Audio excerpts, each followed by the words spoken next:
The rain in Ridgefield County did not fall so much as arrive sheeting sideways across a hillside, where a wall of poured concrete rose out of the grass like something built by men who expected the world to end. Claire Bennett stood beneath it, 34 years old, soaked to the skin, staring up at a structure that had no right to exist on a forgotten Ozark hilltop, a bunker disguised as a farmhouse, a fortress wearing the mask of a home. Somewhere behind that wall in a basement, she had not yet found a man was calling her name. Claire, I know you're here. The voice belonged to her ex-husband. It should not have. Marcus was supposed to be 400 miles away in Chicago with the life he had chosen instead of her. But here he was, his footsteps grinding over broken glass on a concrete floor, his flashlight cutting long yellow scars through the dark. She pressed her back against the steel door and didn't breathe. This was not where the story started. This was where it would end. To understand how a divorced mother with $11 in her checking account came to be standing inside a concrete watchtower in the Arkansas Hill Country, hiding from the man she had once promised to grow old with, you would have to go back 6 months to a Tuesday morning in Chicago, to a locksmith's van parked outside an apartment building, and a woman standing on the sidewalk holding her daughter's hand, and every box of her life that would fit into a car. You would have to go back further than that in truth. You would have to go back almost 100 years to a plot of grassland outside a town so small it did not appear on most maps, where a man named Ezra Bennett once knelt in the dirt with a Bible in one hand and a deed in the other, and made a promise to land that did not yet belong to him. But promises like that do not disappear just because the men who made them do. They wait. They sit folded inside old books, tucked behind loose floorboards buried in courthouse basements under 60 years of dust. They wait for someone to come looking. Claire Bennett did not know she was that someone. Not yet. She only knew on the morning the story truly begins that her father was dead, and that grief has a particular weight to it, heavier than sorrow, heavier than memory. It settles into the corners of a room like a fine gray dust, and does not leave no matter how many times you sweep. Walter Bennett had died on a Tuesday in March in the parking lot of the sheet metal plant where he had worked the overnight shift for 35 years. A massive coronary, the doctor said, the kind that gives no warning. One moment he was locking his truck. The next he was on the asphalt, and a coworker was screaming for someone to call an ambulance that would arrive too late to matter. He was 68 years old. He had worked the graveyard shift since Claire was 4. He had never taken a vacation, never owned anything newer than the truck, never once in Claire's memory raised his voice above the volume required to call her in for supper. He wore the same 3 flannel shirts on rotation until the elbows wore through, and then he patched them himself with a needle and thread he kept in a coffee can on the kitchen windowsill. He left behind $1,100 in a checking account, a paid-off pickup with 200,000 miles on it, and a plastic storage tote that Claire did not open for 6 months, because opening it meant admitting there was nothing more to wait for. Her mother had died when Claire was 9. Cancer quiet and fast, the kind that takes 18 months and leaves a house feeling permanently unfinished. After that, it had been just the two of them, Walter and Claire, in a 2-bedroom rental on the south side of Chicago, a father who did not know how to braid hair, learning it from a library book, a daughter who learned early that love did not always announce itself with words. Sometimes it announced itself with a truck idling outside a school at 3:15 sharp every single day for 13 years, rain or shine, even on the mornings he had worked all night and should have been asleep. He used to tell her when she was small and afraid of something, a thunderstorm, a bad dream, the dark hallway between her room and his, the same 6 words in the same low, unhurried voice. Everything works itself out, Claire Bear. She had believed him. She had built her whole life on the quiet architecture of that sentence. And then her marriage collapsed, and her father died 6 months later, and standing in the wreckage of both at 34 years old, with a 6-year-old daughter asleep on a deflated air mattress in the next room, Claire began to suspect her father had been wrong. Nothing had worked itself out, nothing at all. The apartment on Kessler Street had been theirs, hers and Marcus's, for 6 years. It was not much. A galley kitchen, a living room that doubled as Josie's playroom until 8 o'clock every night, A bathroom with a window that never quite closed all the way, so that in January the cold came in around the frame like a slow, patient hand. But it had been theirs, and for a long time, that had been enough. Marcus Doyle had been a different man once. Claire remembered him at 28, a salesman for a mid-sized furniture wholesaler. Ambitious in the ordinary way, a man who talked about someday owning his own showroom, who brought home day-old bakery bread because it was a dollar cheaper, and called it a treat instead of an economy. He had proposed to her on the Navy Pier Ferris wheel with a ring he had saved 4 months to afford, and when she said yes, he had laughed the way men laugh when relief and joy arrive in the same breath. The change had come slowly enough that Claire did not notice it happening, the way a tide does not announce its retreat, only its absence once the shoreline has already receded past the place you remember standing. It started 2 years before the divorce. Marcus began coming home later.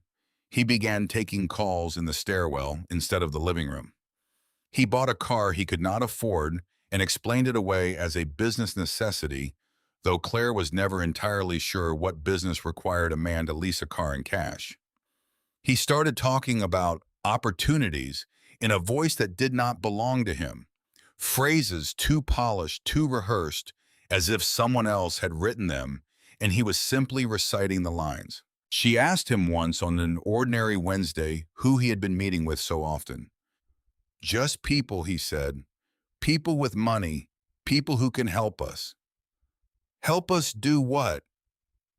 He had not answered. He had only smiled a smile Claire had never seen on him before, thin and closed like a door left just slightly ajar.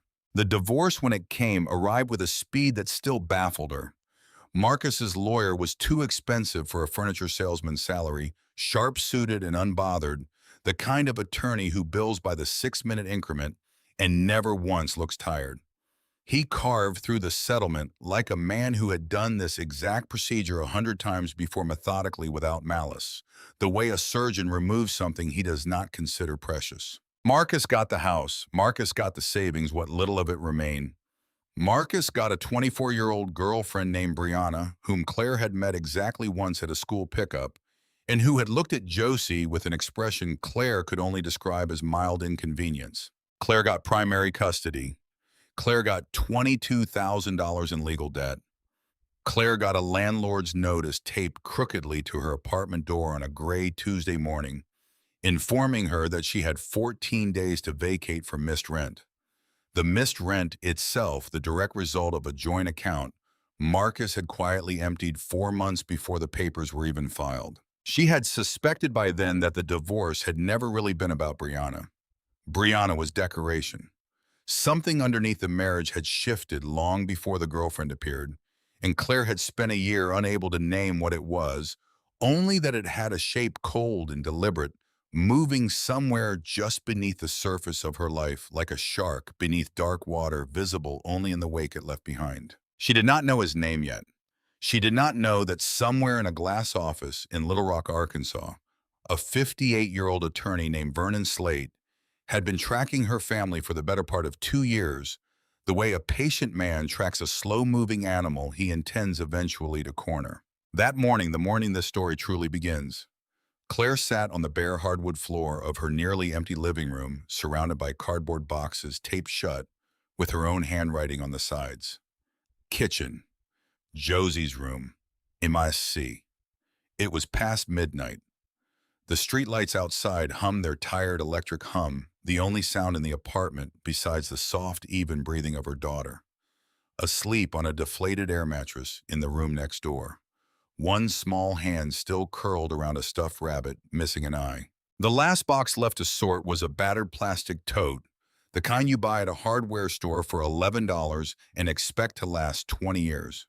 It had sat in her father's closet for as long as she could remember, and she had moved it unopened from her old house to this apartment, and now from this apartment toward a future she could not yet picture. She had told herself every time she looked at it that she was not ready. Tonight, with nothing left to pack and nowhere left to hide from her own life, she finally was. She pulled it toward her across the floor. The lid stuck with age, and when she pried it loose, the smell that rose up was so specifically her father. Old Spice spearmint, the particular mustiness of old paper that her breath caught in her throat before she had touched a single thing inside. There were his reading glasses, one arm held together with electrical tape. A stack of crossword puzzles half finished, the pencil marks fading.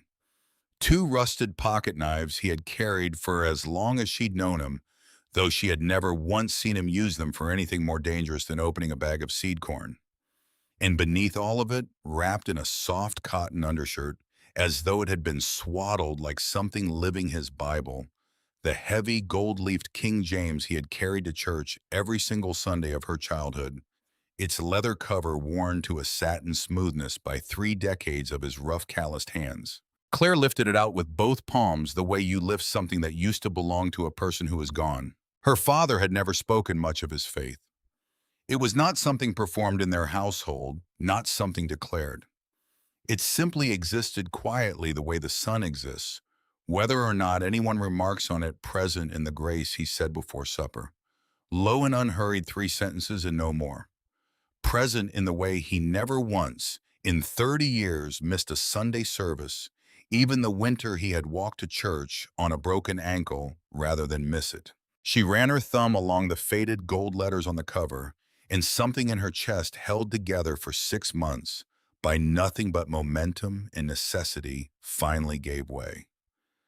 "I don't know how to fix this, Dad," she whispered into the empty apartment, and the tears that had been waiting politely at the edges of her eyes for half a year finally spilled over, silent, unglamorous, the kind of crying that does not announce itself with sound. Her hands, blurred with tears, lost their grip. The heavy book slipped from her fingers and struck the hardwood floor with a crack loud enough that she flinched, glancing toward the doorway to make sure it had not woken Josie. It had not. But when she knelt to retrieve the Bible, she saw that the fall had done something to it. Split the old binding clean down the spine, the way a fault line splits after decades of quiet pressure. Finally give. She reached to press the pages back together, an apology already forming on her lips for the damage, and stopped. The spine of the book was hollow. Not broken hollow, built hollow. A cavity had been carved into the thick leather backing, deliberately, carefully, and glued into that cavity was a heavy yellowed envelope, folded tight to fit the narrow space, sealed with age rather than wax. Claire sat very still on the floor of her half-empty apartment and stared at it. Why would a man who owned almost nothing, a truck, 3 flannel shirts, an $1,100 checking account, build a hiding place inside his most sacred possession? She peeled the envelope free from the dried glue with fingers that had gone unsteady, and it came away heavier than its size should have allowed, dense with pages, the particular weight of something official. Inside was a document stamped with a raised seal. She did not immediately recognize the words across the top, rendered in the archaic block type of an old typewriter warranty deed. She read it once, too fast to absorb it, her eyes catching only fragments. Made this 14th day of October 1997, and then again slower, forcing herself to breathe between sentences. This warranty deed made this 14th day of October 1997 by and between the grantor Ezra Bennett Trust and the grantee Walter Bennett, her father's name. Her own last name twice on a document dated more than a decade before she had learned to drive. She scanned down to the property description: 45 acres more or less situated in Ridgefield County, Arkansas, together with all improvements, mineral rights, and appurtenances thereto, and beneath it in smaller print, a name for the parcel, Hollow Bend Farm. Her father had lived in a 2-bedroom apartment on the south side of Chicago for as long as Claire had been alive. He had never once mentioned Arkansas. He had never once mentioned owning land, a farm, 45 acres of anything. And yet, here it was, notarized by a man named Vernon R. Slate, signed in her father's unmistakable sharp-angled hand. Clipped to the last page with a rusted paperclip was a second document, a tax record showing property taxes paid in full every year without interruption, routed through something called the Cedar Hollow Blind Trust, up until the very month her father died. Her mind was already racing ahead of her, sorting through implications faster than she could name them. If this was real, if this was truly real, it changed the shape of every problem she had. It did not erase her grief. It did not undo the divorce, or the debt, or the 14-day notice taped crooked to her front door. But it opened a door where an hour ago there had been only a wall. And beneath the relief, quieter, colder, a different question took root and would not be dislodged. Why had he hidden it? What kind of man lives in near poverty for 25 years, patching his own shirts, working the graveyard shift, until his heart gave out in a parking lot, while 45 acres of land sit quietly in his name in the Arkansas hills? And why? Why had he taken the reason for that secret to his grave without a single word of warning to the daughter he left behind? By 3 in the morning, Claire was on her knees on the living room floor phone, propped against a moving box, searching the parcel number on the county assessor's website with hands that would not quite stop shaking. The record confirmed it. Hollow Bend Farm, 45 acres, registered under Walter Bennett, no liens, taxes current. The estimated value, even by the assessor's conservative figures, was enough to erase her legal debt, secure a lease somewhere decent, and put something modest aside for Josie. She did not sleep.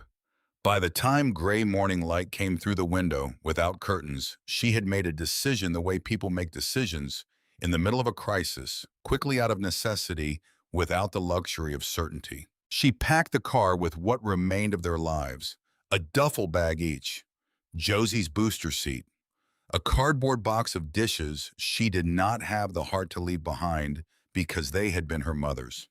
She woke her daughter, gently dressed her, buckled her into the back seat of a Corolla with 180,000 miles on it and a crack across the windshield that had been there longer than the divorce. "Where are we going, Mama?" Josie asked, still half asleep, rubbing her eyes with the back of one small hand. "Somewhere that belongs to us," Claire said, and was surprised to find that she believed it, even though she had no idea yet what that meant. She did not know, pulling out of the parking lot for the last time, that she was driving directly into a story that had started 75 years before she was born. One involving a hillside in the Arkansas Ozarks, a family named Slate that had been circling that hillside for 3 generations, and a man who was at that very moment 300 miles away, dialing a number he had promised himself he would never call again. The drive from Chicago to Ridgefield County took 11 hours, most of it in a silence broken only by the hum of the highway, and somewhere around the Missouri border, the sound of Josie asking for the 4th time if they were there yet.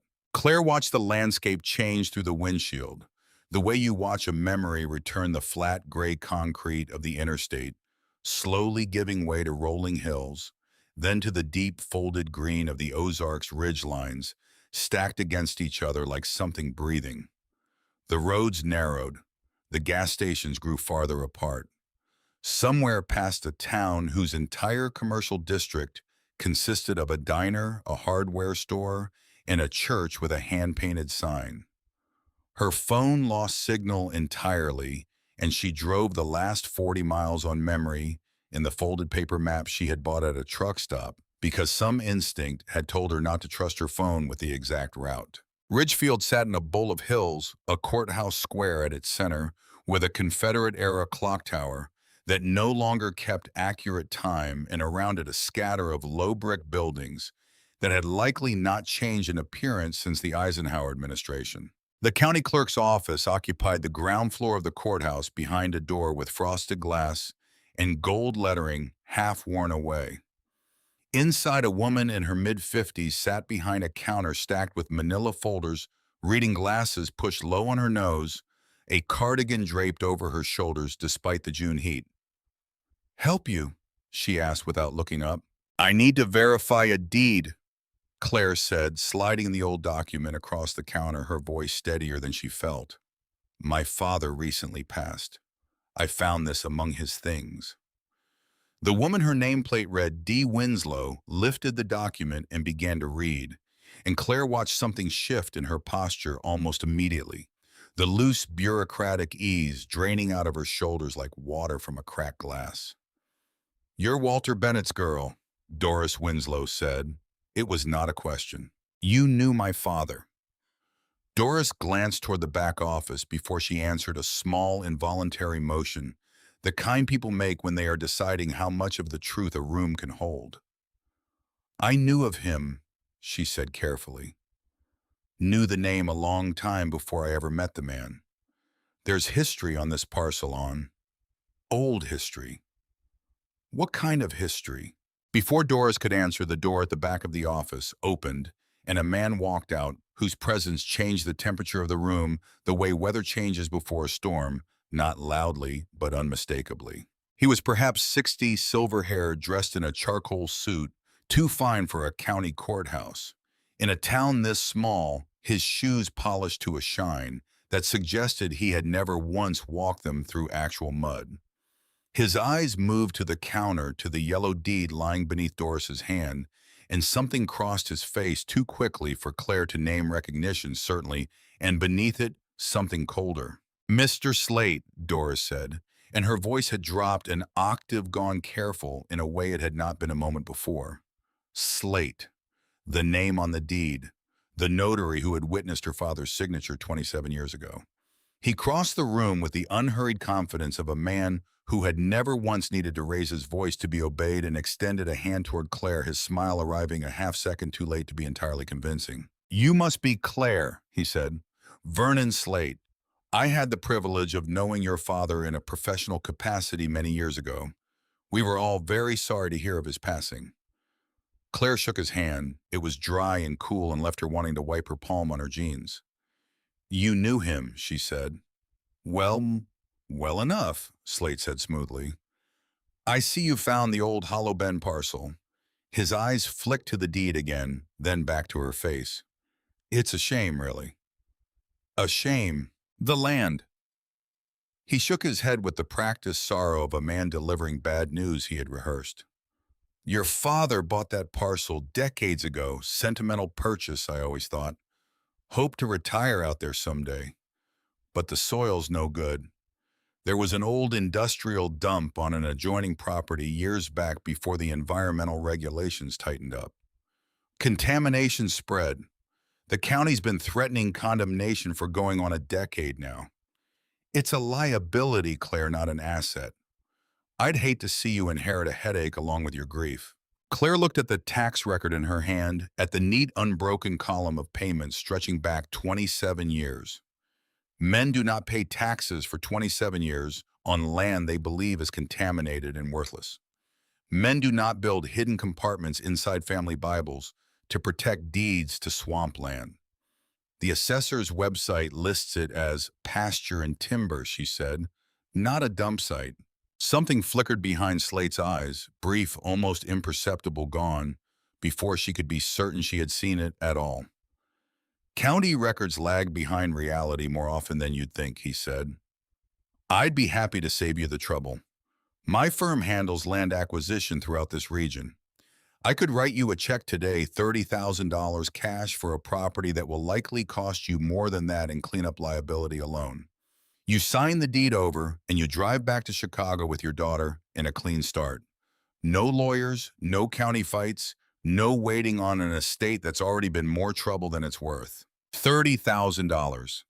For one unbearable second, the desperate, exhausted woman inside Claire, the one with $22,000 in legal debt and 11 days left on a lease she had already broken, wanted to say yes before he finished the sentence. But her father's voice reached her before the word could form, low and unhurried the way it always had. "Everything works itself out, Claire Bear." Walter Bennett had not spent every extra dollar of 35 years on graveyard shifts to leave his daughter a swamp. And men like Vernon Slate did not offer $30,000 out of grief-stricken generosity. "I think I'd like to see the property first," Claire said, "before I decide anything." The warmth left Slate's face all at once like a light switched off. "That's private land, Miss Bennett, and those back roads aren't marked for a reason. I'd strongly encourage you to take the offer while it's on the table." "It's my land," Claire said, and was surprised at how steady her own voice sounded. "I'll decide what to do with it myself." She did not wait for a response. She took the deed back from the counter, thanked Doris Winslow with a nod that held more gratitude than words could carry, and walked out of the courthouse into the June heat. Her daughter's small hand gripped tightly in hers, her heart slamming against her ribs the entire way to the car. It was late afternoon by the time the GPS lost its last bar of signal, and Claire was navigating from the folded paper map alone, following a series of unmarked gravel roads that climbed steadily into forested hills. The trees pressed close on either side, oaks and short-leaf pines throwing long shadows across the road as the sun began its slow descent. And more than once, Claire found herself checking the rearview mirror for headlights that were not there. The road ended finally at a rusted iron gate choked with decades of ivy. A chain and padlock, new, incongruously new, gleaming against all that rust securing it shut. Someone had been here recently. Someone had wanted to make sure no one else could get in. Claire retrieved a tire iron from the trunk, working the rusted chain with a strength born entirely of adrenaline until the old metal finally gave way, the padlock and chain falling into the weeds with a dull, satisfying clatter. She pushed the gate open, its hinges screaming in protest, and drove through. A quarter-mile down the overgrown driveway, the trees broke apart, and Claire's foot came off the gas pedal. Without her deciding to lift it, the car slowing, then stopping entirely in the middle of the drive. It was not a farmhouse. It was a wall. A concrete retaining wall, easily 12 feet high, ran along the ridge of the hill, its surface disguised with a facing of local fieldstone, but unmistakably structurally a fortification. Behind and above it, a cylindrical tower of gray stone rose 2 stories into the darkening sky, its narrow windows cut in the deliberate slit pattern of a watch post rather than a home. What might once have been called a farmhouse was barely visible behind it, tucked low into the hillside, its front wall a single sheet of windowless riveted steel where clapboard siding should have been. It looked less like a place where a family had once lived and more like something built by a man who expected someday to be under siege. Josie's voice came small and uncertain from the back seat. "Mama, is that a castle?" "I don't know, baby," Claire said, and found that she meant it entirely. She left Josie buckled safely in the car doors, locked windows, cracked a promise to be back in 5 minutes that she was not at all certain she could keep, and approached the fortified door on foot, her sneakers crunching over gravel that had clearly not been disturbed by another vehicle in a very long time. Cameras, small and modern and unmistakably active, sat mounted beneath the eaves, their red status lights blinking in the deepening twilight, watching her approach the way a held breath watches a room. A keypad was set into the steel doorframe, its numbers worn smooth in places, fresh in others. On an instinct she could not explain, Claire typed in Josie's birthday. Nothing. She tried her own, the 8 digits she had known her entire life, the day her father used to mark every year with a single slice of yellow cake and a candle because that was all he had ever been able to afford, and it had never once felt like less than enough. The lock clicked green. A heavy bolt slid back with a sound like a held breath finally released. The door swung open onto darkness, and the smell that met her was strange in a way she could not immediately place, stale but clean, the particular scent of a house that had been sealed shut rather than abandoned. She found a light switch and the room bloomed into view. Leather furniture, a stone fireplace, a kitchen with appliances no more than a few years old. No dust on the surfaces, no cobwebs in the corners. It looked impossibly like someone had simply stepped out for groceries and never come back. It was the hallway that stopped her cold. The walls were lined floor to ceiling with framed photographs, dozens of them then. As she moved slower down the corridor, she realized hundreds. Photographs of herself. Photographs of Josie at her elementary school backpack slung over one shoulder, unaware of the camera. Photographs of Marcus walking into a downtown building she did not recognize, the angle and distance suggesting a telephoto lens. The timestamp in the corner reading a date barely 8 months ago. Her father had not simply been living quietly in Chicago all those years. He had been watching over them, or having them watched, protecting them from something he had never once explained. At the end of the hallway, a heavy oak door stood ajar, a faint blue light spilling from the darkness beyond it. Claire pushed it open onto a staircase descending into a basement that could not possibly be a root cellar. It was a surveillance room, banks of monitors covering one entire wall, live feeds cycling silently through cameras positioned around the property, an open metal briefcase resting on a desk at the center of the room, packed edge to edge with banded stacks of $100 bills. And resting on top of the money deliberately placed was a single handwritten letter, her name written across the front in her father's unmistakable hand. Claire. Her fingers had not yet closed around the envelope when above her the heavy steel front door slammed shut with a sound like a verdict, and the unmistakable rhythm of boots began crossing the living room floor directly overhead. Someone was in the house. Claire stood frozen in the blue glow of the monitors, the letter clutched against her chest, every nerve in her body straining toward the ceiling, toward Josie still buckled in the car outside alone in the dark. The footsteps reached the top of the basement stairs and stopped. "Claire," the voice called down, and it was not the gravel drawl of Vernon Slate. It was smooth, familiar, dressed in a sweetness that made her stomach turn violently over. It was Marcus. And somewhere 300 miles east in an apartment he shared with a 24-year-old girlfriend who had already begun to wonder why his phone rang so often after midnight, the version of Marcus Doyle that Claire had married 8 years ago. Hopeful, a little foolish, in love with a Ferris wheel ring he had saved 4 months to buy, had been gone for a very long time, replaced quietly and completely by a man who had learned to smile the way Vernon Slate smiled, warm on the surface and colder than stone underneath. She had followed a deed into her father's secret. She had not yet understood that the secret had followed her back. The footsteps stopped at the top of the stairs, and for 3 full seconds the only sound in the basement was the low electronic hum of the monitors and the sound of Claire Bennett's own pulse loud enough that she could hear it in her ears. Then the door groaned open and a flashlight beam swept down the stairwell ahead of him, and Marcus Doyle descended into the blue light of his father-in-law's secret room, the way a man descends into a place he already knows he owns. Claire slid behind the server rack, the letter still clutched to her chest, and watched her ex-husband's shoes come into view.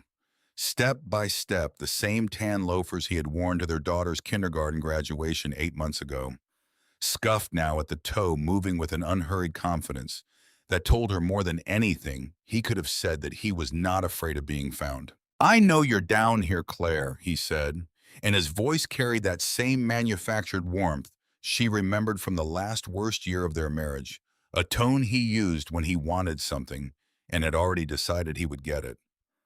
"Vernon called me, said you were being difficult." She said nothing. She pressed her spine flat against the cold metal of the rack and forced her breathing quiet. "Come on now." His flashlight swept left, then right, catching the edge of the briefcase on the desk. The stacks of bills fanned open beneath the lid. A low whistle escaped him, unmistakable, greedy, a sound she had heard once before. The exact same note he'd made the day he first saw the down payment on the Kessler Street house, before either of them understood what money could do to a person who had never quite had enough of it. "Well, well," Marcus murmured, stepping toward the desk. Old Walter really was sitting on something. Claire's hand tightened around the letter in her fist, the paper crinkling, and something in her chest. Grief, fear, 6 months of held breath hardened all at once into something else entirely.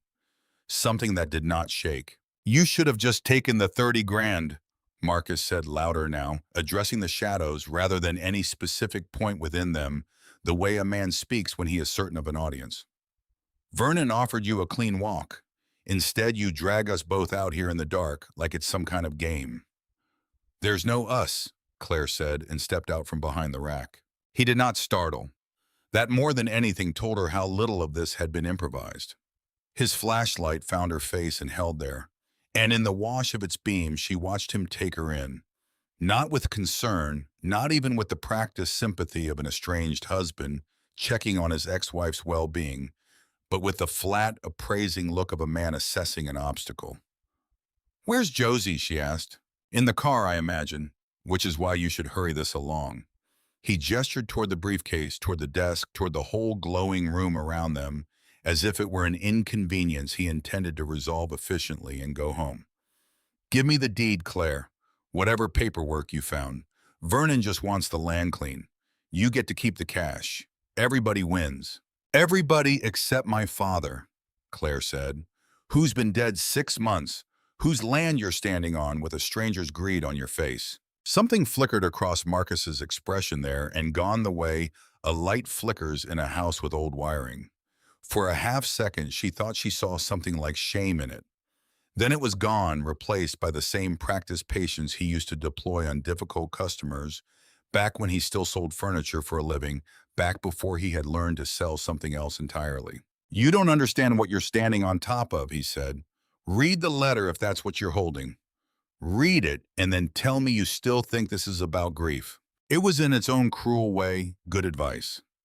Claire's thumb found the edge of the envelope, and though every instinct told her to keep her eyes on Marcus, on his hands, on the distance between them and the stairs, a different instinct, older, quieter, the instinct that had carried her 400 miles on nothing but a hunch and a hollowed-out Bible, told her that whatever her father had written, she needed it now in this room before another second passed. She broke the seal and unfolded 3 pages of her father's handwriting tight and slanted the same hand that had signed permission slips and Christmas cards for 34 years, and she read as fast as her eyes would move, aware of Marcus watching her from 6 feet away with the flashlight beam pooling at her feet. Care. If you are reading this, they finally found me, or I finally ran out of time, which in the end amounts to the same thing.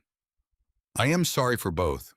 I am sorrier for the second, because it means I never got to explain myself while I still had the chance. And a man ought to explain himself to his daughter before he leaves her, holding the pieces of a life she never knew he was living. I was not, in the end, only a sheet metal worker. I want you to understand that before anything else in this letter. The graveyard shift was real. The flannel shirts were real. 35 years of that work broke my back the same as it broke every other man's on that floor.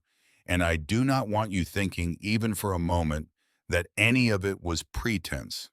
But it was also cover. For 27 years, Claire and I worked as an unpaid forensic auditor for a federal task force investigating a man named Vernon Slate and the company his family has run in these hills since before either of us were born. You need the history first, or none of the rest will make sense. Your great-grandfather, Ezra Bennett, homesteaded this land in 1921. 45 acres, then closer to 90 timber and pasture along a ridge above what the old maps call Hollow Bend. He built a life on it, a house, 2 barns, a family. In 1933, in the worst of the Depression, a man named Augustus Slate, Vernon's grandfather, held the note on Ezra's mortgage and called it due in a year when no honest man in this county had $2 to rub together. Ezra lost 45 of those 90 acres to foreclosure that winter. The Slates have been quietly buying up land in this county for 90 years, since land that sits Claire on top of one of the richest untapped lithium deposits in the state, and possibly the only clean aquifer left in 3 counties that their own mining operations haven't already poisoned. I did not know any of this when I was young. I learned it slowly over decades, the way a man learns anything that someone else has worked very hard to keep hidden. In 1997, working with 2 federal investigators whose names I will not put on paper, I quietly repurchased 45 acres of the original Ezra Bennett homestead, the portion the Slates had never developed because it sat too close to the aquifer to drill without leaving evidence through a blind trust. So the Slate family would not know a Bennett had come back for what was taken from us. Vernon himself, then a young lawyer working under his father, notarized the sale. He had no idea at 29 years old that the buyer's blood ran back to the man his own grandfather had ruined. I have spent 27 years since gathering what the task force needed: pension records, environmental filings, the paper trail of a company that has been quietly poisoning groundwater and defrauding blue-collar retirement funds since before you were born. There is a ledger and a drive hidden behind this room, Claire, that will finish the work I could not finish in time. I hid the deed in my Bible because a man learns working this long against people like the Slates not to trust a single lock that isn't his own. Do not trust Marcus. I am sorry to write that plainly, but I have watched him for 3 years, and I watched him take money from a man connected to Vernon Slate's firm. 8 months before you two ever set foot in a lawyer's office for the divorce. I believe your marriage did not end because of Brianna. I believe it ended because someone paid your husband to make certain you would be desperate enough someday to sell whatever you inherited from me without asking a single question. Lock the doors, Claire Bear. Everything works itself out, but sometimes it only works itself out if you're brave enough to make it. I love you. I am sorrier than I know how to write. That Claire lowered the letter with hands that had gone entirely steady, the shaking replaced by something colder and far more useful. 3 years, she said quietly, not looking up. That's what he wrote. You took money from Vernon Slate's people 3 years ago, before Brianna, before any of it. Marcus's silence lasted exactly as long as it took him to decide there was no longer any profit in denying it. It wasn't like that, he said, and even he seemed to hear how thin the sentence sounded once it was out in the open air. It started small. Vernon's firm does land acquisition consulting, that's what they called it. They knew your father owned property out here nobody else in the family knew about. They knew a Bennett divorce would put that property in your hands eventually, and a woman drowning in debt sells fast and doesn't ask a lawyer to check mineral rights first. It was never supposed to be. I never meant for it to go this far, Claire. I just needed the money. The furniture business was dying. I had debts of my own. So you sold our marriage, Claire said, for a consulting fee. I didn't sell anything. I made a choice the same as anyone does when they're drowning. You didn't drown alone. Her voice, when it came out, surprised her with how little heat it carried, not shouting, not breaking, simply flat and final, the voice of a woman reading a verdict rather than delivering one. You let Josie and me drown with you, and you smiled the whole time you were doing it. For a long moment, Marcus said nothing. The flashlight in his hand trembled almost imperceptibly, the first crack she had seen in him since he'd come down the stairs. Not guilt, she understood. Watching his eyes move back to the briefcase, back to the stacked bills, but the particular anxious math of a man calculating how much longer he could stall before Vernon's patience, wherever Vernon currently was, ran out entirely. Give me the deed, he said again, softer now, almost pleading the voice he used to use at 2 a.m. when he wanted her to stop asking questions about his phone. Please, Claire, Vernon's people are already on their way. It'll go easier for both of us if you just hand it over before they get here. They're already on their way. Claire repeated slowly, and something cold moved through her, because that meant the men in the black SUV she had noticed idling at the gas station 40 miles back, the one she told herself twice, was nothing.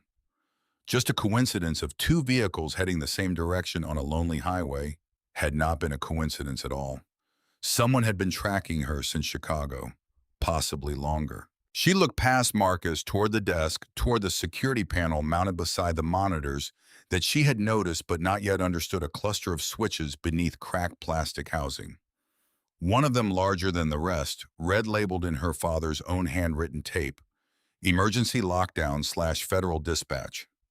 Her father had not built a panic room to hide from burglars. He had built a trap engineered over years, wired directly into a federal alert system, waiting for exactly this moment, waiting for someone to come down these stairs uninvited, so that the daughter he had never told the truth to while he lived could finish without knowing it, the work he had spent 27 years unable to complete.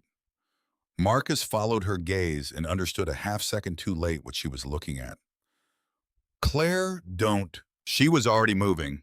Her palm came down on the red switch with the full weight of 6 months of grief and betrayal behind it, and the basement erupted into a strobing wash of crimson light, a klaxon alarm tearing through the concrete room loud enough to make Josie 400 feet away, and a locked car clap, both hands over her ears, without understanding why. Above the stairwell, a slab of reinforced steel dropped from the ceiling with a boom that shook dust from the rafters, sealing the basement shut, sealing Marcus in with the money and the monitors and 27 years of a dead man's evidence. Claire, what did you do?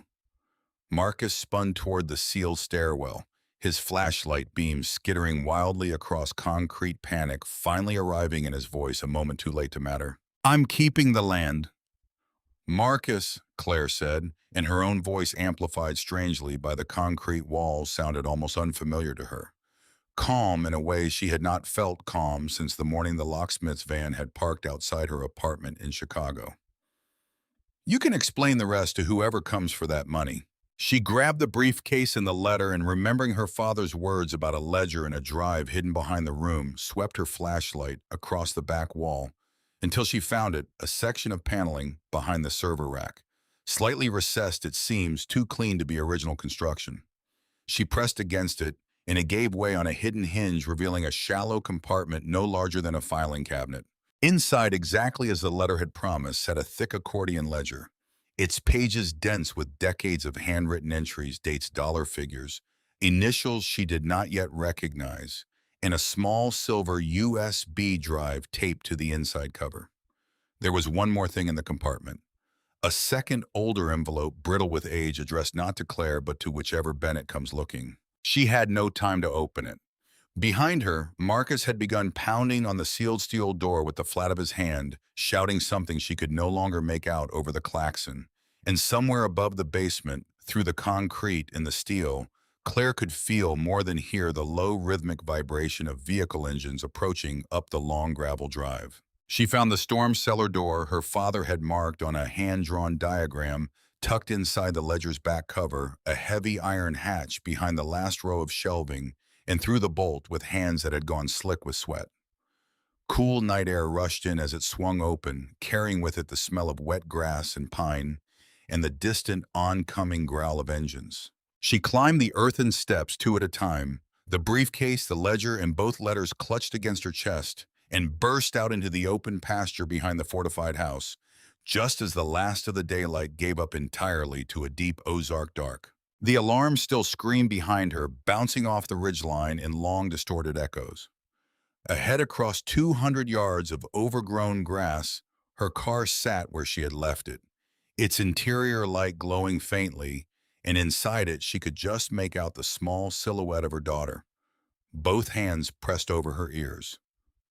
"Mommy," Josie's voice reached her across the field, thin and terrified, the moment Claire wrenched the driver's door open. "I'm here, baby, I'm here." Claire dropped into the seat, threw the briefcase and ledger onto the passenger side, and jammed the key into the ignition with fingers that would not entirely obey her. "Buckles tight, good girl. We're going to be okay." She did not believe it, not fully, not yet. But some part of her, the part that had spent 34 years listening to a father who never once in her memory made her a promise he did not intend to keep, believed it enough to throw the car into reverse and stamp the accelerator to the floor.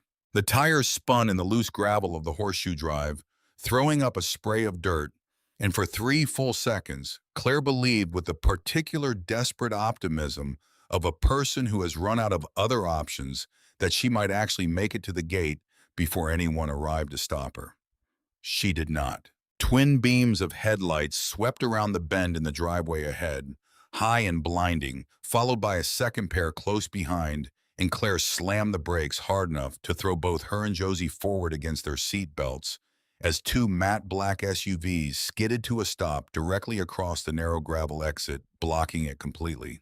Doors opened on both vehicles at once. 4 men in dark tactical vests stepped out into the glow of their own headlights, unhurried, professional, the kind of men whose calm told you everything you needed to know about how many times they had done this before. And behind them, stepping out of the second vehicle, with the unhurried precision of a man arriving somewhere he already owned, came Vernon Slate, buttoning the middle button of a charcoal suit jacket as though he were arriving at a dinner party rather than a standoff on a dark hillside. Claire's hand found the door locks and pressed them down, though some part of her understood even as she did it how little that single motion would matter against 4 armed men and a locked gate behind her. "Mommy, who are they?" Josie's voice, small and shaking, came from the back seat. "Stay down, baby," Claire whispered, her eyes fixed on Vernon Slate's approaching figure on the calm, almost amused set of his mouth as he crossed the last 20 feet of gravel toward her window. "Stay down and don't look up. Okay, whatever happens, don't look up." Vernon Slate's hand came down at last, three careful knuckles against the glass, unhurried as though he had all the time in the world and intended to spend every second of it making Claire understand that. She did not roll the window down. She only looked at him through the glass, her daughter curled small and silent in the back seat, the briefcase and ledger cold against her knee, and waited. "You're not going anywhere, Claire," Slate said, his voice carrying easily through the thin barrier of glass. "That gate behind you is locked, and the men in front of you are not interested in a car chase through the woods at night. So let's be reasonable. Roll the window down. We'll talk like adults." She cracked it 2 inches. No more. "There's a helicopter," she said. You hear that for the first time since she had met him in the courthouse that afternoon. Something crossed Vernon Slate's face that was not entirely composed. A small involuntary tightening at the corner of his mouth there, and gone so fast she might have imagined it if she had not been watching for exactly that. "Local news, probably," he said too quickly. "Or a medevac out of Fayetteville. Sound carries strange in these hills. Doesn't concern us." He straightened, buttoning his jacket again out of some nervous habit she was beginning to recognize. "What concerns us is that deed and whatever else you've got clutched to your chest back there. Hand it over and your daughter gets to sleep in a warm bed tonight instead of a car seat on the side of a mountain road." "You threatening my daughter?" "I'm describing your evening," Slate said mildly. "Not threatening it. There's a difference if you're willing to see it." Claire looked past him at the four men standing loose and patient beside the SUVs at the sealed steel door 200 yards behind her, where Marcus was still pounding, faintly audible, even from this distance, on a slab of reinforced metal that would not move for him no matter how hard he hit it. She thought of her father alone at a workbench somewhere in this house over 27 years, wiring an alarm system into a federal dispatch line and telling no one, not even the daughter he loved enough to build it for. "Everything works itself out, Claire Bear, but sometimes it only works itself out if you're brave enough to make it." She was not in this moment entirely brave. She was terrified and exhausted and furious in a way that made her hands shake against the steering wheel, even as her voice came out steady. But she understood suddenly and completely that whatever happened in the next 5 minutes, the only leverage she had left was time, and the sound rising steadily over the ridgeline told her that time, for once in this endless unraveling year, might actually be on her side. So she did the only thing left that she could think to do. She stalled. "Tell me about the mineral rights," she said. Slate blinked. Whatever he had expected her to say, it had not been that. "Excuse me, the deed, my father's deed, 45 acres, mineral rights included. You notarized it yourself in 1997? I read your signature an hour before you walked into that courthouse and offered me $30,000 for a swamp you knew wasn't a swamp. I want to know why 45 acres of pasture is worth armed men and a midnight ambush on a woman with a 6-year-old in the back seat." For a long moment, Vernon Slate studied her through the 2-inch gap in the window, and something in his posture shifted, not softened exactly, but recalibrated the way a man recalculates a negotiation once he realizes his opponent knows more than he'd hoped. "You want the truth," he said, "or you want to keep pretending your father was a simple man who worked a factory floor for 35 years and happened to own some land?" "I want the truth." "Fine." He glanced once toward the sky, toward the sound that was no longer faint, no longer deniable as a medevac or a trick of the hills, and seemed to decide there was little left to lose in honesty. "In 1983, a geological survey commissioned by my father's firm identified a lithium-bearing brine formation running under 3,000 acres of this county, including the parcel your great-grandfather lost to my grandfather in 1933. It also identified something else, a shallow oil pool, small by Texas standards, but large enough at current prices to be worth more than every other asset my family owns combined. Both deposits sit almost entirely under one specific 45-acre tract.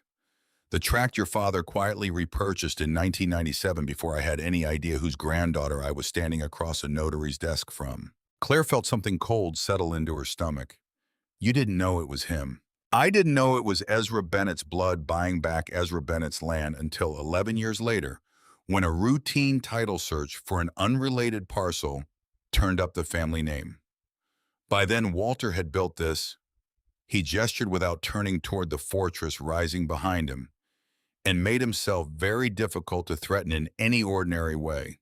Men who work graveyard shifts and live in two-bedroom apartments don't usually build panic rooms wired to federal dispatch, Claire.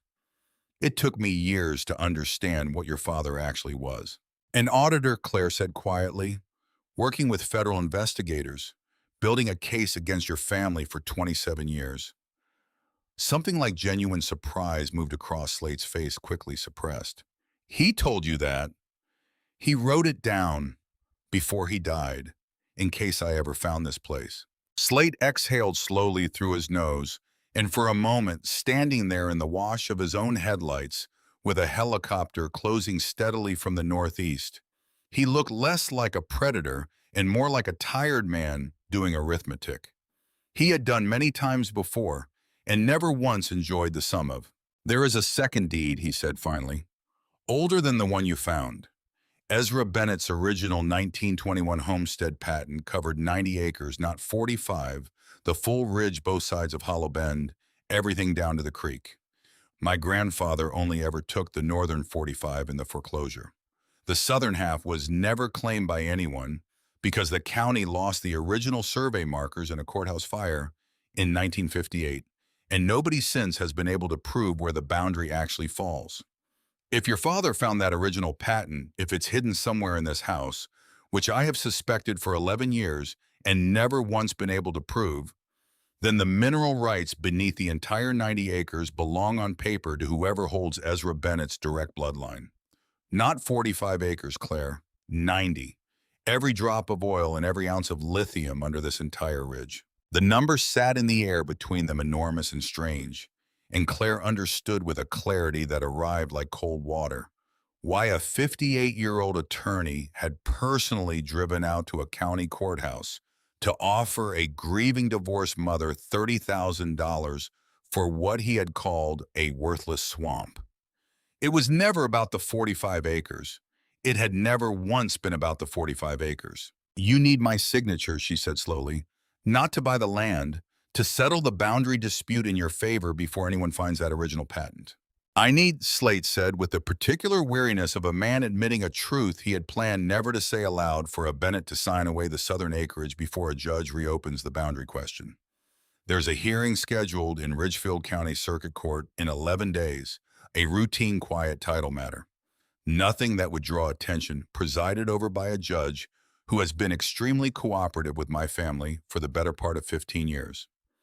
If you sign what I brought with me tonight, this all becomes very simple. If you don't, he glanced again at the sky, and this time did not bother pretending the sound overhead was anything other than what it was. I suspect events are about to become considerably less simple for both of us. Behind Claire, faint but unmistakable now beneath the receding wail of the basement alarm, the helicopter's rotors had grown loud enough to stir the grass at the edge of the driveway, and somewhere in the darkness, past the tree line, headlights, new ones from a different direction than the SUVs blocking her exit, swept briefly across the ridge and vanished again behind the hill. Claire did not know in that moment whether the lights belonged to help or to more of Vernon Slate's men.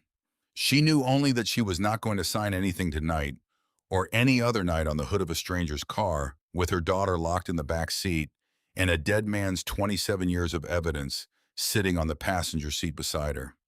No, she said. It was in its entirety the whole of her answer.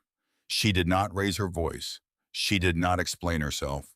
She had learned somewhere over the last 6 months, from a locksmith's van, from a lawyer who billed by the 6-minute increment, from a landlord's notice taped crooked to a door, that explanations were currency spent on people who had already decided not to listen. And Vernon Slate had decided a long time before tonight.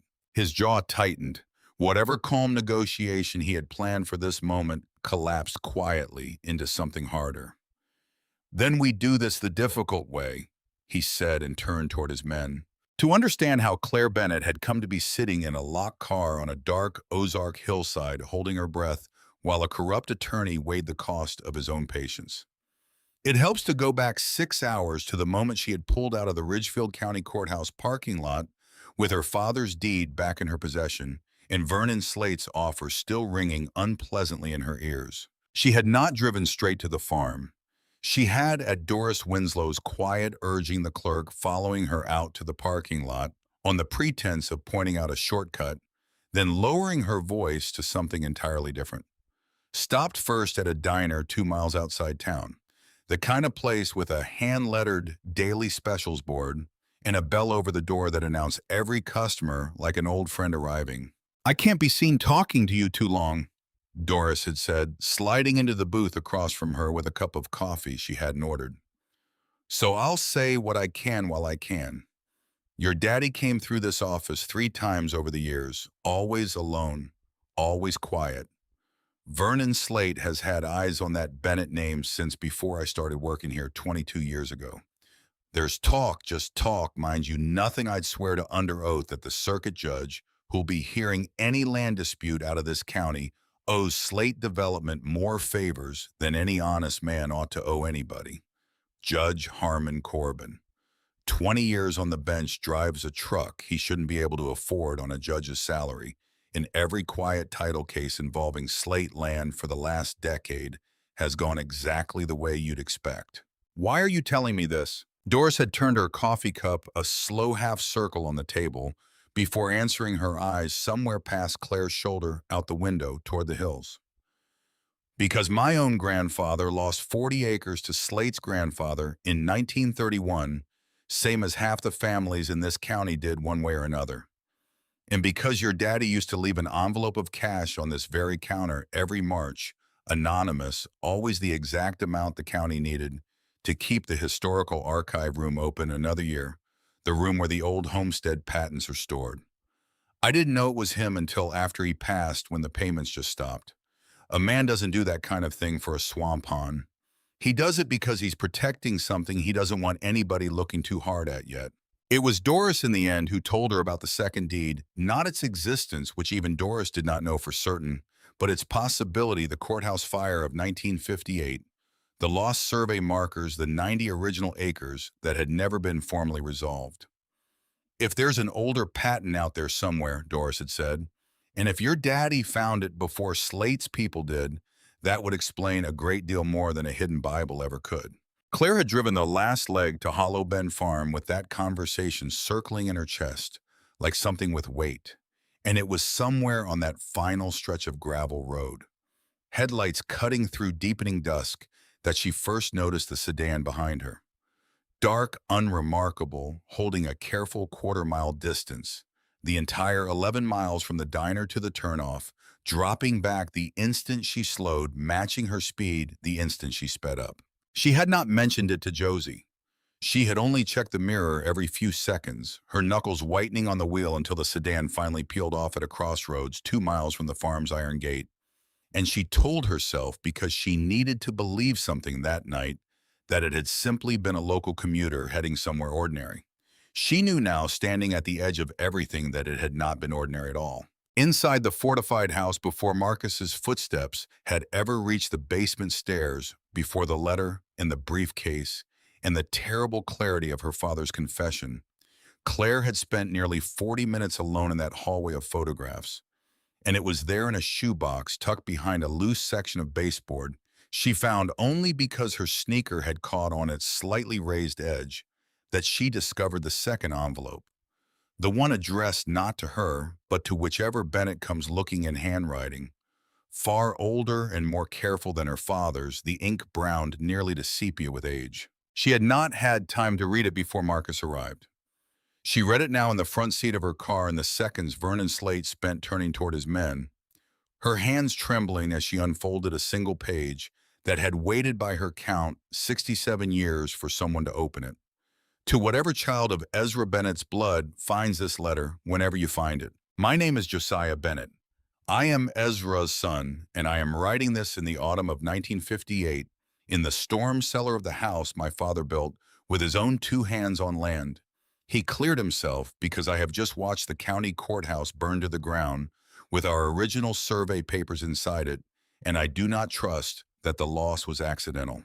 My father lost half of what he built to Augustus Slate's greed in the winter of '33, and I have spent 25 years since watching that family circle back around what remains of us like buzzards who have learned patience. I do not know what shape their greed will take by the time you read this letter. I only know it will not have stopped because greed like that does not stop on its own. It has to be stopped. I am hiding a copy of my father's original 90-acre homestead patent behind the northern chimney of the log house on the far ridge, the one the family always called the old place, half a mile past the creek crossing on foot. The courthouse copy may be ash by the time you find this, but the land itself does not forget its own boundaries, even when the paper does. Walk the ridge from the old chimney to the creek and back to the fence line my father set with his own hands, and you will find the true edge of what is ours, whether any court in this county chooses to remember it or not. Do not let them tell you the land is worthless. Do not let them tell you it was ever theirs. The dust under your boots knows better than any deed in any drawer, and it has been waiting a long, long time for a Bennett to come and remember what it knows. Josiah Bennett. October 1958. Claire lowered the page, her heart hammering against her ribs so hard it seemed to shake the words on the paper in her hands, and understood in the space of that single terrified breath that the 90 acres Vernon Slate had just confessed to fearing were not merely theoretical.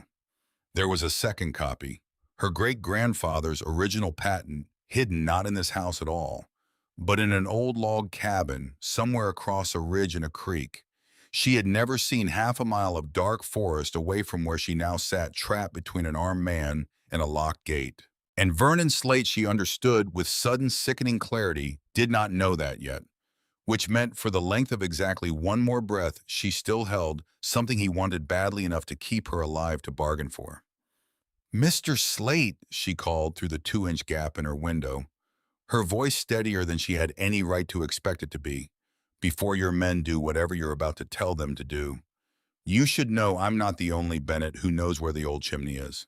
It was in its entirety a bluff.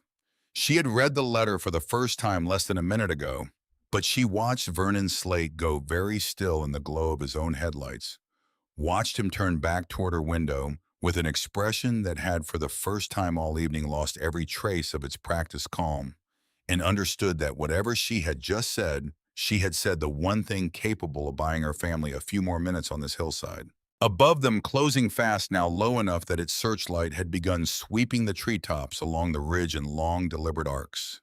The helicopter's rotors thundered directly overhead, and for one suspended second, Vernon Slate, his 4 men, Claire Bennett, and a 6-year-old girl, pressed flat against the back seat of a Corolla with a cracked windshield, all stood frozen beneath the same enormous, indifferent Arkansas sky, waiting to find out which one of them the night had actually come for. The helicopter's searchlight swept the ridge one final time, and then locked blinding and absolute onto the exact patch of gravel where Vernon Slate stood, with one hand still raised in the beam of his own headlights. For a moment, the entire hillside seemed to hold its breath, the alarm still keening faintly from the sealed basement 200 yards behind them, the rotor wash flattening the tall grass into rippling waves. Claire's hands locked white-knuckled on the wheel of a car she had nowhere left to drive. Then the side of the helicopter tilted into the light, and stenciled in bold block letters across its dark fuselage, unmistakable even at this distance, was a single word: FBI. Vernon Slate's men did not run. They had clearly trained for exactly this possibility, and trained well, each of them going rigid at once, hands drifting slowly and visibly away from their sides, in the universal grammar of men who understood the difference between a fight they could win and one that was already over. Slate himself simply stood very still, his raised hands slowly lowering his face in the wash of the searchlight, arranged into an expression Claire had not yet seen on him. Not fear, not quite, but the particular stillness of a man doing rapid arithmetic and disliking every answer he arrived at. 3 armored transport vehicles came up the gravel drive behind the helicopter's light headlights, bouncing hard over the ruts, tearing through what remained of the overgrown lawn to flank the 2 black SUVs from either side. Doors flew open before the vehicles had fully stopped. A dozen agents in tactical gear poured out onto the grass, weapons, low but ready, moving, with the unhurried precision of people executing a plan they had rehearsed for a very long time. Federal agents' hands where we can see them now. The command came through a bullhorn, amplified and flat, cutting clean through the last dying wail of the basement alarm. Slate's four men complied instantly, dropping to their knees on the gravel, with the practiced cooperation of hired muscle who understood exactly which fights were worth having. Slate himself hesitated half a second longer than the rest, long enough for Claire to see in that final flicker of resistance the ghost of the man who had spent 58 years believing the world bent around families like his. Before an agent reached him, spun him by the shoulder and pressed him face first against the hood of his own vehicle. "Vernon Slate," the agent said, wrenching his wrists behind his back into a set of steel cuffs with the flat efficiency of long practice. "You're under arrest on federal charges of conspiracy to commit fraud, obstruction of a federal investigation, and violations of the Clean Water Act. You have the right to remain silent." Claire sat frozen behind the wheel of her car, one hand still on the door lock, watching a man who had 6 hours earlier offered her $30,000 for what he'd called a worthless swamp folded now over the hood of his own SUV, like something finally permanently deflated. A separate team of agents had already breached the fortified house from the front, the reinforced steel door forced open with tools Claire could not see from this distance.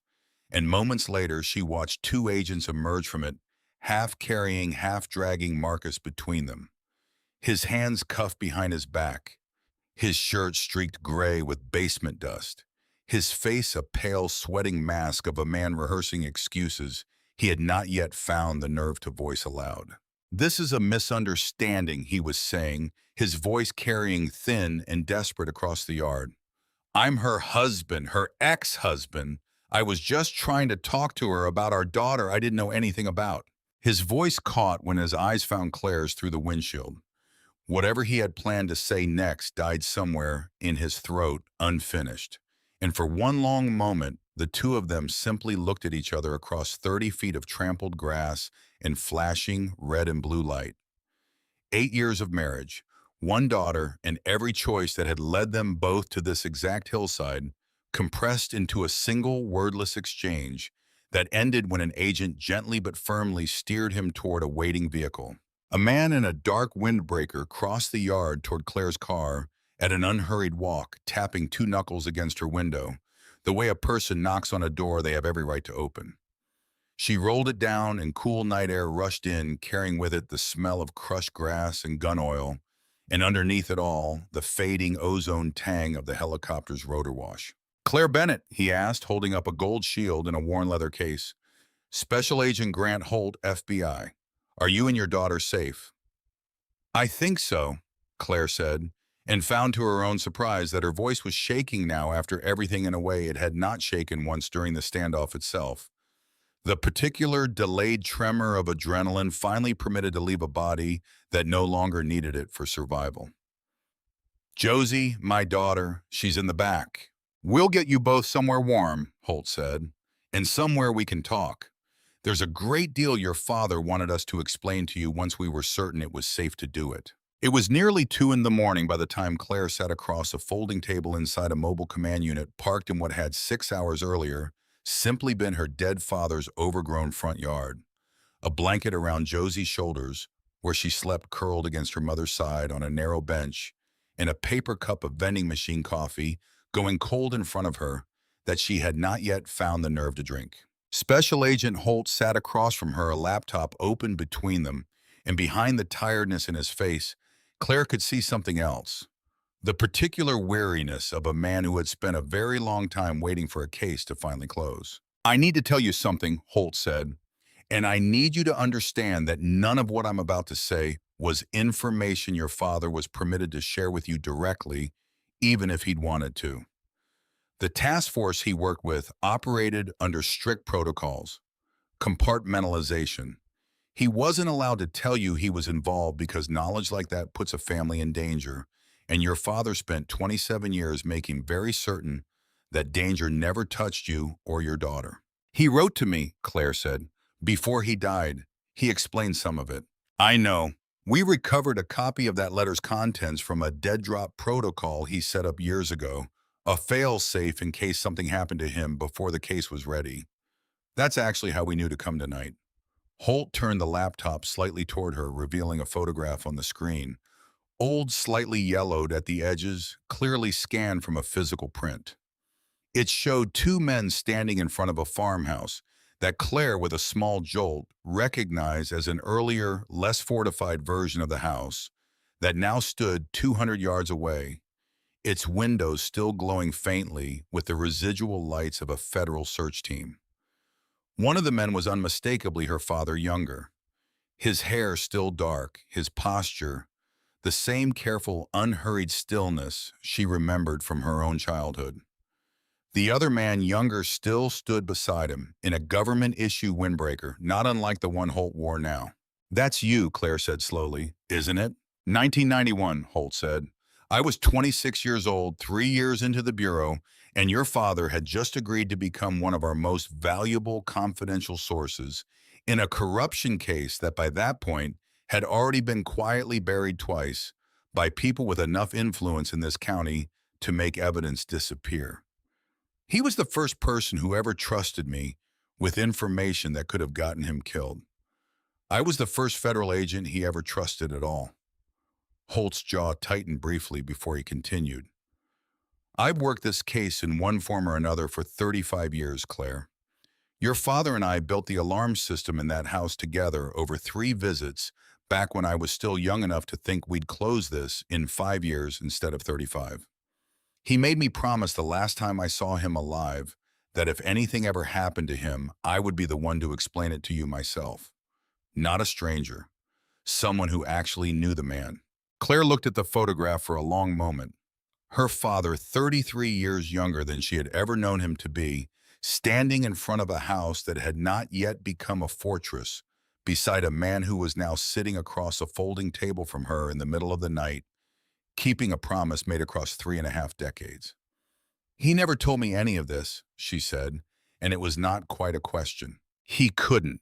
Not without putting you in exactly the position you were in tonight, sitting in a locked car while armed men decided how patient they felt like being. He chose to let you grow up believing he was only a factory worker because a factory worker's daughter is safe in a way a federal informant's daughter is not." Holt closed the laptop gently. "I think that was the hardest thing he ever did. Harder than the shift work. Harder than any of it." Claire sat with that for a long moment, watching her daughter's chest rise and fall in easy, undisturbed sleep, and understood with a grief that had shifted shape entirely in the last 2 hours. No longer only sorrow now, something braided through with a fierce, unexpected pride that her father had spent 35 years protecting her from a truth that would have terrified her at the cost of letting her believe for her entire childhood that his love for her had been the whole and simple thing it had always seemed. It had never been simple. It had simply looked that way from the outside because he had built it to look that way brick by careful brick, the same way he had built the fortress 200 yards from where she now sat. "The ledger," she said finally, "and the letter from Josiah Bennett about the original patent. Is any of it real?" Holt said. "All of it. Your great-grandfather's original 1921 homestead patent covered 90 acres, not 45. Your father spent the last decade of his life trying to locate a surviving copy after the courthouse fire destroyed the county's records in 1958. He believed, based on family letters he'd inherited, that a copy existed somewhere on the original homestead site, the old log house across the ridge from where we're sitting now. He never found it. He ran out of time." "But I might," Claire said quietly. Holt studied her for a moment, and something that was almost a smile touched the corner of his mouth. "Your father used to say the land remembers things the paperwork forgets. I never entirely understood what he meant by that until tonight. The ledger, once the Bureau's forensic accountants had spent 3 days working through its contents, proved to be exactly what Walter Bennett's letter had promised. 27 years of meticulously documented evidence, detailing decades of illegal mineral extraction, falsified environmental filings, and a systematic pattern of pension fund diversion from Slate Development's own blue-collar workforce, siphoned quietly into shell accounts across 3 states. The USB drive contained something the ledger alone could not have proven on its own digital copies of internal Slate Development communications obtained through channels. The Bureau declined to fully explain to Claire that named not only Vernon Slate, but a second individual whose involvement neither Claire nor it seemed Walter Bennett himself had fully anticipated until the final months of his life. Circuit Court Judge Harmon Corbin had presided over Ridgefield County's civil docket for 22 years. He had, according to records recovered from the drive, quietly ruled in favor of Slate Development interests in 11 separate land disputes over the preceding decade, each time on grounds that appeared on paper entirely defensible: technical filing deadlines, procedural questions, minor deficiencies in competing claims, and each time the ledger showed an exchange for cash deposits routed through a shell entity registered to Judge Corbin's brother-in-law.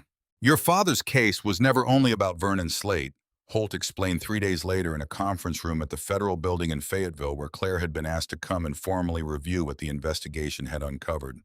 It was about an entire system built to guarantee that families like yours never won these fights, no matter how much evidence anyone gathered, because the man deciding the outcome had already been bought decades before the case reached his courtroom. Slate's confession to you on that hillside about the hearing scheduled in 11 days was almost certainly going to be heard by Judge Corbin. Your father knew that when he built his alarm system. He knew that a legal victory in that courtroom on its own would never be enough. He needed federal charges, not a civil ruling, because federal charges couldn't be quietly overturned by a judge on someone's payroll. Judge Harmon Corbin was arrested 11 days after Vernon Slate in the parking lot of the Ridgefield County Courthouse on charges of accepting bribes in exchange for judicial rulings, a fact that made the front page of the Arkansas Democrat-Gazette under a headline that made Claire's stomach tighten every time she saw it in a gas station newsstand. Local farm dispute uncovers decades-long corruption scheme. She did not feel triumphant reading it. She felt mostly tired, the particular exhaustion of a woman who had spent 6 months losing everything, only to discover that the losing had been in its own strange way. The final chapter of a story that had started long before she was born, and that she had simply been the one standing closest to it when it finally inevitably came due. Marcus Doyle pleaded guilty 3 weeks later to a single federal charge of conspiracy to commit fraud in exchange for cooperation testimony against Vernon Slate. His attorney, not the sharp-suited stranger who had carved through their divorce settlement, but a public defender who looked, Claire thought, exhausted in a way that suggested he had represented a great many men exactly like Marcus. Over the years, negotiated a sentence of 18 months, most of which everyone quietly understood would be served in a minimum security facility with a visitation room and a vending machine, and very little resemblance to the fortress 200 yards from Claire's new front door. Claire brought Josie to see him exactly once, 6 weeks after his sentencing, in a visitation room with fluorescent lights and plastic chairs bolted to the floor. Marcus looked smaller than she remembered him. His tan loafers replaced by government-issue slip-ons, the confident ease that had always defined him, replaced by something quieter, and Claire suspected more honest than anything she had seen from him in the last 3 years of their marriage. "I never meant for it to reach her," he said, watching Josie color at a small table across the room, refusing to meet Claire's eyes for longer than a few seconds at a time. "I told myself every step of it that it was just money, that it wouldn't touch you too directly. I don't know when I stopped believing that and kept doing it anyway." "You don't get points for knowing it was wrong while you did it," Claire said, and there was no heat left in her voice, by then only a flat, settled clarity that felt in its own way more final than anger ever could have. "Josie's going to grow up wanting to understand why her father isn't around for a while. I'm not going to lie to her about it, but I'm not going to poison her against you either. That's not a gift to you, it's a gift to her." "Thank you," Marcus said quietly, and for the first time in longer than Claire could remember, he sounded like he meant it. Vernon Slate did not plead guilty. His trial 7 months later ended in a conviction on 9 of 11 federal counts, and a sentencing that struck Claire, sitting in the third row of the courtroom gallery, as strangely anticlimactic. A 58-year-old man in a suit, no longer quite as pristine as it had once been, standing before a federal judge who had never once in her career accepted a single dollar. She wasn't owed receiving a sentence of 14 years that would very likely, given his age, consume the remainder of his working life.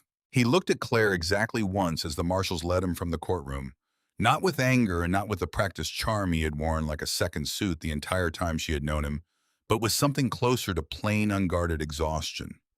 The expression of a man finally set down after carrying for far too long a weight he had convinced himself was simply the ordinary shape of ambition.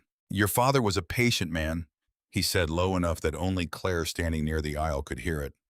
"More patient than I ever gave him credit for."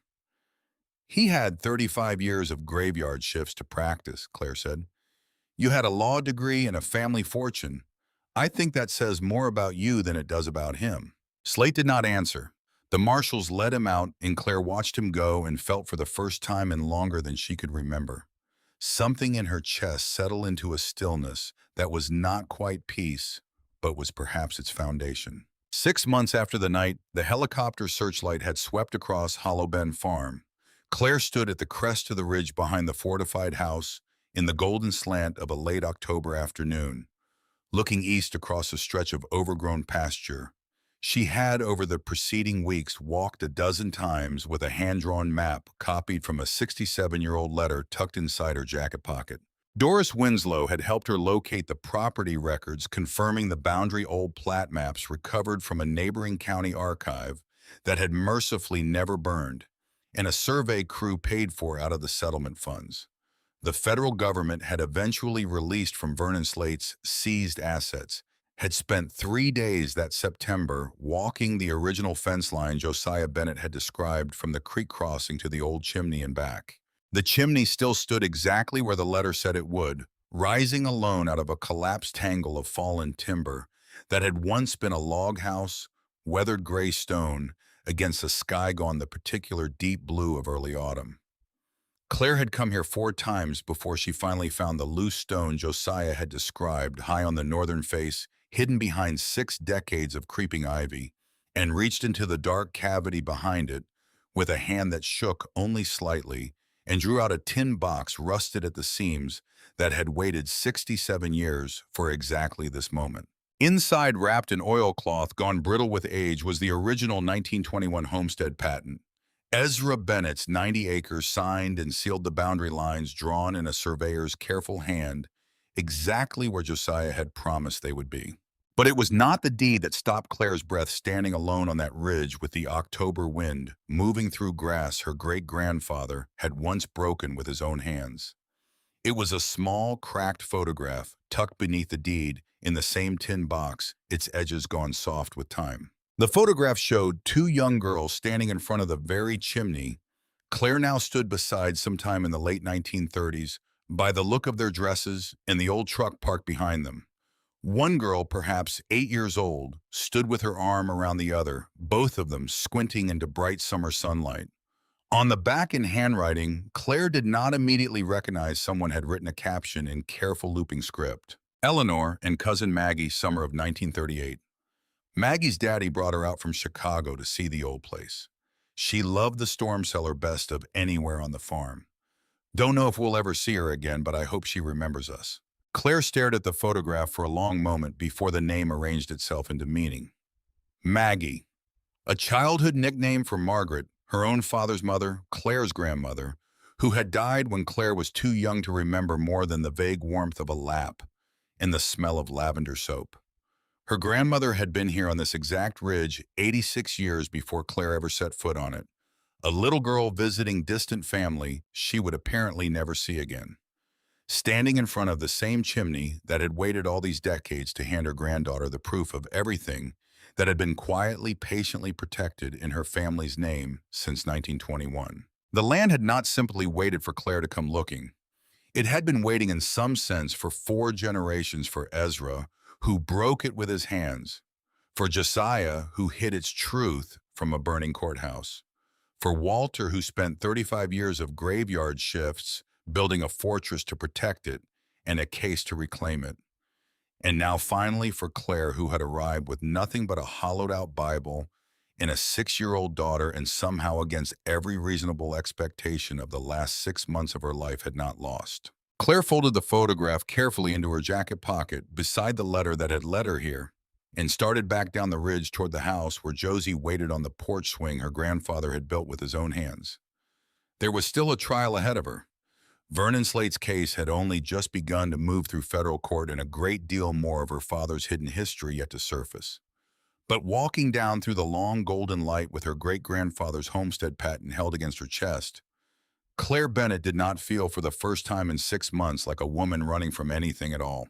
The trial had begun technically 7 months after the night on the hillside, but for Claire it had begun much earlier than that, in the weeks after Vernon Slate's arraignment, when a federal prosecutor named Denise Halloran drove up from Little Rock to sit across her kitchen table and explain in patient, unhurried detail exactly what would be required of her if the case went the distance. "You'll be asked to testify," Halloran had said, turning a pen slowly between her fingers, "about the deed, about what your father wrote to you about what happened that night on the hill.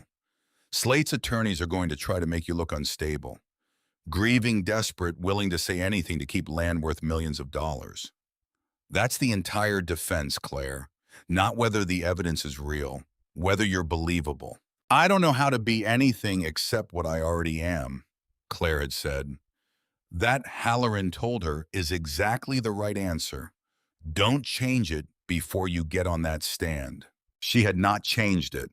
On the third day of testimony in a federal courtroom in Fort Smith, with wood paneling the color of old honey, in a gallery half filled with reporters who had followed the story since the Democrat Gazette headline, Claire sat in the witness box and answered questions for 4 hours, and found to her own surprise that the hardest part was not describing the men in tactical vests, or the helicopter, or the moment Marcus's flashlight had found her in the basement.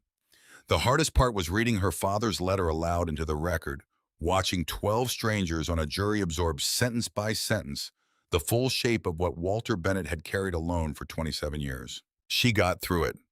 Her voice cracked exactly once on the line, "I am sorrier than I know how to write," and she stopped and took a breath and finished the sentence anyway, because her father had never once in her whole life stopped in the middle of something difficult, and she was not going to be the first Bennett to do it in a federal courtroom with his name on the docket. Vernon Slate's attorney, a tall, silver-templed man from a Little Rock firm, whose retainer alone, according to the newspapers, exceeded what Walter Bennett had earned in 5 years, on the graveyard shift, spent nearly an hour on cross-examination, trying to suggest that grief had made her an unreliable narrator of her own life, that a woman who had lost her father and her marriage within 6 months of each other might reasonably misremember, exaggerate, or simply invent details convenient to a lawsuit worth, by the prosecution's own conservative estimate, upward of $40 million in mineral rights. Claire had answered every question the same way she answered Vernon Slate on the hillside. Plainly, without heat, without giving him anything more than the truth required. "Ms. Bennett," the attorney had said near the end, his patience visibly thinning, "isn't it true that you had every financial incentive to fabricate the contents of this letter?" "I didn't write the letter," Claire said. "My father did, 27 years before I ever needed the money," it explained. "If he'd wanted to fabricate something convenient, he had a long time to think of something less complicated than the truth." The attorney had no answer to that. He sat down a moment later, and the presiding judge, Judge Renfro, whom Special Agent Holt had described in advance as one of the few judges in the district Vernon Slate's money had never once been able to reach, called a recess, and outside in the hallway, Holt had found Claire by the water fountain and said only, "Your father would have been proud of that answer," before walking away to prepare his own testimony. And Claire had stood alone for a full minute afterward, one hand pressed flat against the cool marble wall, letting herself feel for just that minute everything she had not allowed herself to feel on the stand. The verdict came 6 weeks later. Claire was not in the courtroom for it. She had returned to Ridgefield County by then, back to Josie and the farmhouse, and the slow, ordinary business of rebuilding a life, and she received the news instead from Denise Halloran over the phone, standing in her kitchen with flour on her hands from a pie she'd been teaching Josie to make. "Guilty," Halloran said. 9 of 11 counts. Sentencing in 90 days. I wanted you to hear it from me before it hits the news. Claire had thanked her and hung up and stood very still at the counter for a long moment, flour drying on her fingers, and then she had gone outside and sat on the porch steps and cried. Not the silent, private weather of grief she had learned to carry through the worst of the divorce, but something looser and louder and strangely closer to relief than sorrow. The particular release of a person setting down a weight she had not fully realized she was still carrying. Josie had come out to find her there 10 minutes later, small and barefoot on the porch boards, and sat down beside her without asking why the way children sometimes understand grief before they have words for it, and simply leaned her head against her mother's arm until the crying slowed on its own. "Is it over now, Mama?" she asked. "Most of it," Claire said, wiping her face with the back of one flour-dusted hand. "Some things don't ever fully end, but most of it's over." The community's response to the trial's outcome surprised Claire more than almost anything else that year. Ridgefield County was a small place, the kind where everyone's history tangled with everyone else's sooner or later. And it turned out that Vernon Slate's family had over 3 generations accumulated a great many quiet grievances beyond the Bennetts, owned foreclosed farms, condemned parcels, mineral leases, signed under pressure by men and women who had never fully understood what they were signing away. When the verdict made the front page, Claire found a casserole dish on her porch the following morning with no note attached, and then another the day after that. And by the end of the week, she had accumulated enough baked goods and canned preserves from families she had never met to fill an entire pantry shelf. Each one a small, wordless acknowledgement from a county that had spent 90 years afraid to say aloud what everyone had quietly known. Doris Winslow, who had by then become something closer to family than county employee, explained it to her one Sunday over pie on the porch. "This isn't really about you, hon, though I know it feels that way. It's about every family in this county who lost something to that man's grandfather and never got to see it undone. You just happened to be the one standing close enough when the whole thing finally came apart." "That's a strange kind of legacy to inherit," Claire said.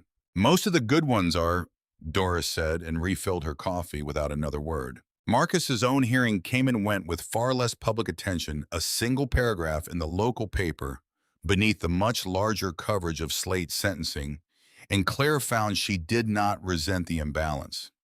He had been in the end a small man caught in a large man's scheme, and the county's anger rightly reserved itself for the family that had spent 90 years building the trap rather than the one man who had briefly, foolishly walked into it.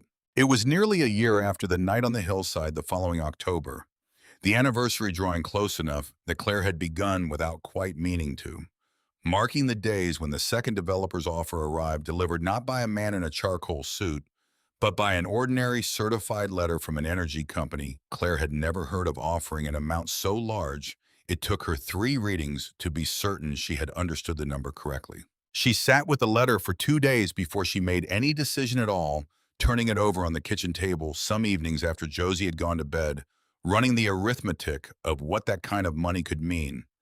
College funds, security, a life entirely free of the anxious calculations that had defined her 34 years before any of this began. She thought turning the letter over one final time on the third night about her father's 27 years of graveyard shifts, patched flannel shirts, a checking account, with barely enough to cover his own cremation.